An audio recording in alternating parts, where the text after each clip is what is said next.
കുണ്ടറയിൽ പീഡനത്തിൽ മനംനൊന്ത് 10 വയസ്സുകാരി തൂങ്ങി മരിച്ച കേസിൽ മുത്തച്ഛന് ജീവപര്യന്തം തടവ്. കൊട്ടാരക്കര ഫാസ്റ്റ് ട്രാക്ക് സ്പെഷ്യൽ കോടതിയാണ് ശിക്ഷ വിധിച്ചത്. 2017 ജനുവരിയിലാണ് 6ാം ക്ലാസ് വിദ്യാർത്ഥിനിയെ വീടിനുള്ളിൽ തൂങ്ങി മരിച്ച നിലയിൽ കണ്ടെത്തിയത്.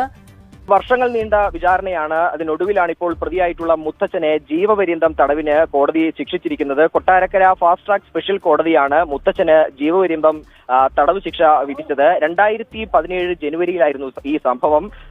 അന്ന് വീട്ടിലെ കിടപ്പ് മുറിക്കുള്ളിലാണ് കുട്ടിയെ തൂങ്ങി മരിച്ച നിലയിൽ കണ്ടെത്തിയത്. 6ാം ക്ലാസ് വിദ്യാർത്ഥിനിയായിരുന്നു.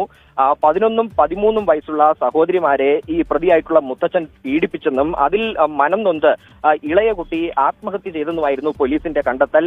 ഒരുപാട് സാക്ഷികളും അതുപോലെ തന്നെ സാക്ഷികൾ ഉണ്ടായിരുന്നു. പക്ഷേ ഈ വിചാരണയുടെ വേളയിൽ പലരും കൂറുമാറിയ ഒരു കേസ് കൂടിയാണ്. പക്ഷെ അതിലിപ്പോൾ പോലീസ് ഹാജരാക്കിയ കുറ്റപത്രം അതിന്റെ തെളിവുകളുടെ ഒക്കെ അടിസ്ഥാനത്തിലാണ് നിലവിൽ കോടതി പ്രതിയായിട്ടുള്ള മുത്തച്ഛന് ജീവപര്യന്തം തടവ് ശിക്ഷ വിധിച്ചിരിക്കുന്നത്. എന്തായാലും